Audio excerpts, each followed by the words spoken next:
The 7 stages of hell in Islam.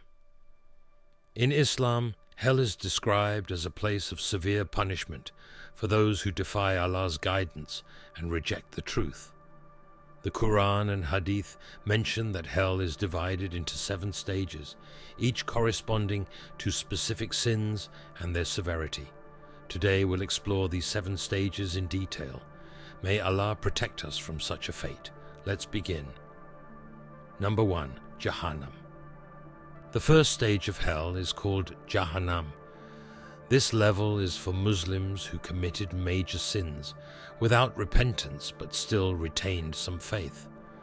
Though they believed, they often neglected their religious duties. In Jahannam, the environment is harsh with intense heat, blazing fires, and fierce winds. The fire here is far more powerful than any earthly flame, and the souls experience deep regret and sorrow for not having fulfilled their faith properly. Jahannam is a place of intense suffering, but it's still the least severe of the 7 stages. Number 2. Ladha. The second stage is called Ladha. This level is reserved for those who repeatedly denied Allah's signs and opposed the truth knowingly and with arrogance. Ladha is known for its fierce flames that tear apart the skin and flesh, burning all the way to the bones. This fire consumes the body over and over, offering no escape. The people here were defiant, challenging the truth and leading others astray through their disbelief. Their punishment is severe and ongoing. Number 3. Al-Hutama. Next we come to Al-Hutama, also known as the Crusher. This stage is reserved for the greedy and materialistic, those who hoarded wealth and neglected their duties to the poor and the needy. In Al-Hutama, the fire crushes both the body and spirit, burning through the hearts of its inhabitants. It symbolizes the destructive greed that consumed their souls in life. Those here are forced to endure a crushing punishment for prioritizing wealth over compassion and spirituality. Number 4. Sakar. The 4th stage is Sakar, a place for those who neglected their duty to worship Allah. Here reside people who abandoned prayer and ignored the needs of the poor, choosing a life of selfishness. The punishment in Sakar is unrelenting. The flames burn the skin continuously, which then regenerates only to be burned again. This cycle reflects their neglect of faith, causing an endless experience of suffering. It's a terrifying punishment for those who disregarded the importance of prayer and charity. Number 5. Al-Jahim. Moving on to the 5th stage, Al-Jahim, which means as blazing fire. This level is for the arrogant who knowingly turned away from Allah.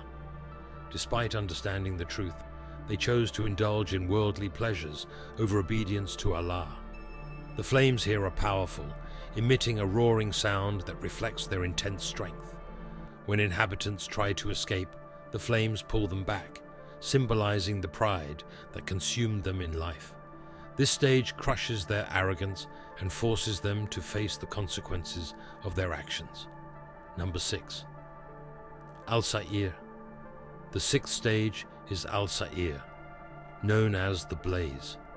This stage is reserved specifically for those who practice polytheism or associating partners with Allah. Polytheism is seen as one of the gravest sins in Islam, as it challenges the oneness of Allah. In Al-Sa'ir, the flames are incredibly fierce, engulfing the inhabitants from all directions with no relief. The punishment here reflects the serious nature of shirk, and it's described as unforgiving unless repentance is sought sincerely during life. Those who associated other beings with Allah face the unyielding blaze of Al-Sa'ir. Number 7. Al-Hawiyah. Finally, we reach the 7th and lowest level of hell, Al-Hawiyah. This stage is reserved for hypocrites, people who pretended to believe outwardly but secretly rejected Allah's message. In Al-Hawiyah, there is an endless fall into darkness, symbolizing the deceit and hypocrisy they practiced. This is the most severe and relentless punishment, reserved for those who presented themselves as believers, but harbored disbelief and betrayal in their hearts. It is truly the darkest of places. Conclusion. Each of these 7 stages of hell serves as a place for specific sins, with punishment intensifying according to the severity of disobedience to Allah. It is a solemn reminder for all of us to strive for sincerity, faithfulness, and obedience in our lives. May Allah guide us and keep us on the right path, protecting us from such a fate. Remember, His mercy is vast, and He is always willing to forgive those who turn back to Him sincerely. Let us seek His forgiveness and live lives pleasing to Him. Thank you for watching. Don't forget to like, share, and subscribe for more Islamic insights. Assalamu alaikum.